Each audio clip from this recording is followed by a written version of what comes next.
Welcome to the channel. I'm Ryan. So today I've got a brand new pistol that was just added to the collection. It was the first one chambered in 5.7 actually.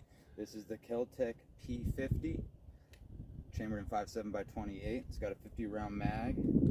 So it's gonna be the first shot I've ever taken out of it. I've got one in the head right now. Let's see what we can do.